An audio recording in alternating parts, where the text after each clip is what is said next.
નમસ્કાર, હું છું નીતિન વસાવે. આપ જોઈ રહ્યા છો રિલેક્સ ન્યૂઝ તાપી. ચાલો હવે નજર કરીએ આજના મુખ્ય સમાચાર પર. શાબાશ જયદીપ, કલેક્ટરના એક શબ્દોથી કાટકુઈના વિદ્યાર્થીમાં વધ્યો આત્મવિશ્વાસ. તાપી જિલ્લાના કાટકુઈ પ્રાથમિક શાળાની મુલાકાત દરમિયાન જિલ્લા કલેક્ટર શ્રીદેવ ચૌધરીએ વિદ્યાર્થીઓ સાથે સીધો સંવાદ કરી શિક્ષણની ગુણવત્તાનું નિરીક્ષણ કર્યું હતું. કલેક્ટરશ્રીએ વર્ગખંડમાં જઈ બાળકોના વાંચન, લેખન અને ગણન કૌશલ્યની ચકાસણી કરી હતી. તેમની સરળ અને લાગણીસભર વાતચીતથી વિદ્યાર્થીઓમાં ઉત્સાહ જોવા મળ્યો હતો.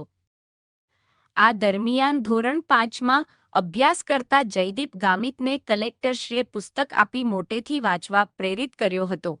શરૂઆતમાં સંકોચ અનુભવતા જયદીપે આત્મવિશ્વાસ સાથે આખું પાનું સ્પષ્ટ અવાજે વાંચી સંભળાવ્યું હતું. જયદીપના પ્રદર્શનથી ખુશ થઈ કલેક્ટરશ્રીએ તેની પીઠ થાબડીને કહ્યું, શાબાશ જયદીપ. કલેક્ટરના પ્રોત્સાહનથી જયદીપ સહિત અન્ય વિદ્યાર્થીઓમાં પણ ભણતર પ્રત્યે ઉત્સાહ અને આત્મવિશ્વાસ વધ્યો હતો. તાપી જિલ્લામાં ગુણવત્તાયુક્ત શિક્ષણ માટે સક્ષમ 1.0 કાર્યક્રમ અંતર્ગત શાળાઓના શૈક્ષણિક વિકાસ અને મૂલ્યાંકન માટે સતત કામગીરી કરવામાં આવી રહી છે.